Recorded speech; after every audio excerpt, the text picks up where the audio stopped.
हाँ तो dear students, अब 9 नंबर का दूसरा नंबर सवाल हम लोग जानेंगे कि 2√7 एक अपरिमेय संख्या है, ये कैसे सिद्ध करें। तो देख रहे हैं यहाँ पे सबसे पहले अपरिमेय सिद्ध करने से पहले हमें क्या करना पड़ेगा, परिमेय मानना पड़ेगा कि हम परिमेय मान लेते हैं। तो यहाँ पे क्या किए हम, माना कि 2√7 एक परिमेय संख्या है और परिमेय संख्या को कैसे लिखा जाता है, तो P/Q के रूप में लिखा जाता है। तो यहाँ हम क्या किए, जब इसको परिमेय मान ही लिए तो 2√7 को P/Q के रूप में लिख लिए, जहाँ P क्या है, P भी परिमेय संख्या है, Q भी परिमेय संख्या है। P भी पूर्णांक है और Q भी पूर्णांक है और Q is not equals to 0। Q is not, यहाँ पर हम लिख सकते हैं जहां P तथा Q एक पूर्णांक है तथा Q is not equals to 0, ये लिख सकते हैं। अब हम क्या किए कि ये जो 2 और √7 है, इसमें से 2 इसमें गुना के रूप में है, उस तरफ जाएगा, बराबर के दूसरे तरफ जाएगा तो ये भाग में चला जाएगा, यानी कि बट्टा में चला जाएगा। ये बट्टा में आ गया P/2Q। अब हम यहाँ जान रहे हैं कि P क्या है, परिमेय संख्या है, 2 क्या है, परिमेय संख्या है, Q क्या है, परिमेय संख्या है। P भी परिमेय संख्या है, 2 भी परिमेय संख्या है और Q भी परिमेय संख्या है।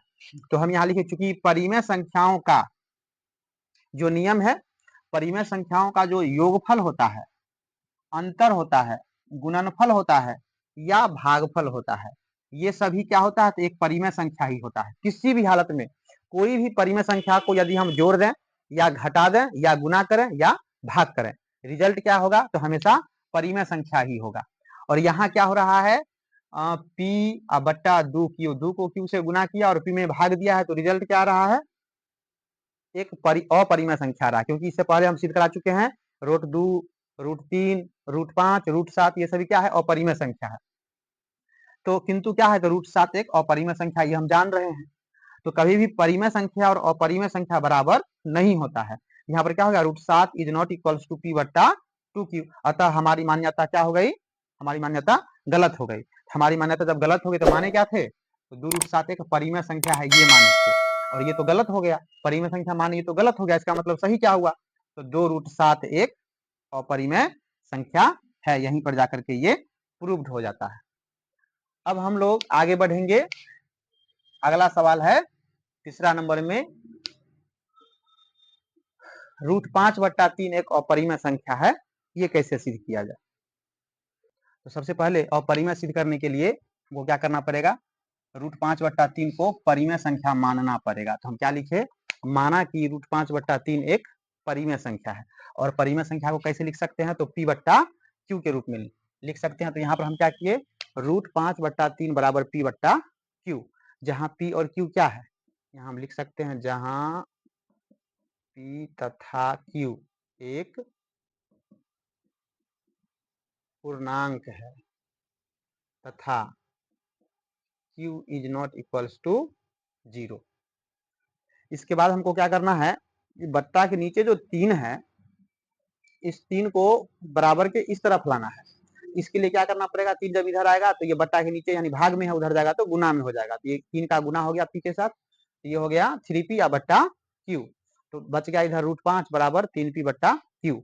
और जैसा कि बताया जा चुका है आप लोगों को पिछले सवाल में कि परिमेय संख्याओं का योगफल, अंतर, गुणनफल तथा भागफल एक परिमेय संख्या ही होता है। यानी किसी भी दो परिमेय संख्या को जोड़ा जाए या घटाया जाए या गुना किया जाए या भाग किया जाए, उसका रिजल्ट जो होगा हमेशा परिमेय संख्या के रूप में होगा या परिमेय संख्या ही होगा। लेकिन यहाँ हम देख रहे हैं 3 और P का गुणनफल है, Q जो है इसे भाग दिया गया है, और ये तीनों क्या है, परिमेय, 3 भी परिमेय संख्या है, P भी परिमेय संख्या और Q भी परिमेय संख्या है। तो ये तीनों का चाहे जोड़ हो, चाहे भाग हो, चाहे गुना, कोई भी मान जो होगा इसका परिमेय संख्या होगा। लेकिन इसका रिजल्ट हमको क्या प्राप्त हो रहा है, √5। और √5 क्या है, तो √5 एक अपरिमेय संख्या है। तो परिमेय संख्या का जोड़ घटा गुना भाग जब परिमेय होता है तो ये अपरिमेय कैसे हो जाएगा, इसका मतलब क्या हुआ, ये दोनों, ये अपरिमेय हो गया और इधर परिमेय हो गया, ये आपस में बराबर नहीं हो सकता है। तो यहाँ पर क्या हुआ, आपस में बराबर नहीं है। तो ये ऐसा क्यों हुआ, क्योंकि हम माने गलत थे, अतः हमारी मान्यता गलत है। तो माने क्या थे यहाँ पर? तो √5/3 एक परिमेय संख्या है, यही माने थे, और ये मानना हमारा क्या हो गया? गलत हो गया।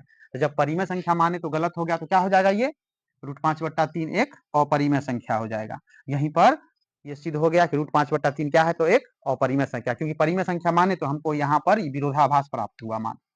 ठीक है। हाँ, तो अब हम लोग 9वां नंबर सवाल का 9 का चौथा नंबर जो सवाल है, 1/√2 एक अपरिमेय संख्या है, हम लोगों को ये सिद्ध करना है।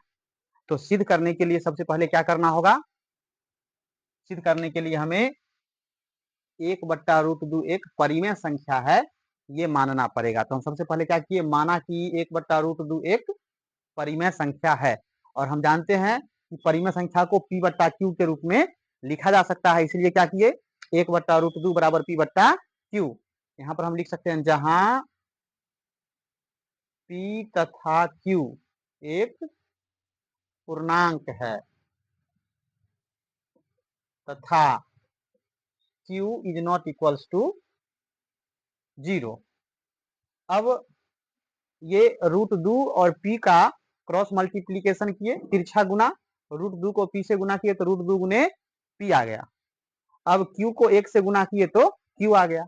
अब √2 को हम अकेला कर दिए, P जो है गुना में है, इधर ले आएंगे तो P बट्टा में चला जाएगा, तो Q/P हो गया। हम यहाँ देख रहे हैं कि एक तरफ √2 है और दूसरी तरफ Q/P है, और यहाँ देखिए क्या लिखा हुआ है? परिमेय संख्याओं का योगफल, अंतर, गुणनफल तथा भागफल क्या होता है? तो परिमेय संख्या ही होता है। यानी किसी दो परिमेय संख्या को जब हम जोड़ें, घटाएं, गुना करें या भाग करें, इसका रिजल्ट क्या होगा? हमेशा परिमेय संख्या होगा। लेकिन यहाँ पर हमको क्या देखने को मिल रहा है कि Q परिमेय संख्या है और P भी परिमेय संख्या है, और इसका जो भागफल हो रहा है, इसका रिजल्ट हमको क्या प्राप्त हो रहा है?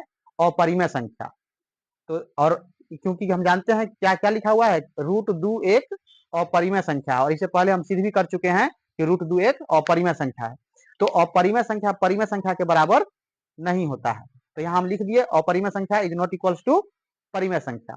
अतः हमारी मान्यता क्या हो गया? गलत हुआ। कैसे गलत हुआ? तो हम क्या माने थे यहाँ पर?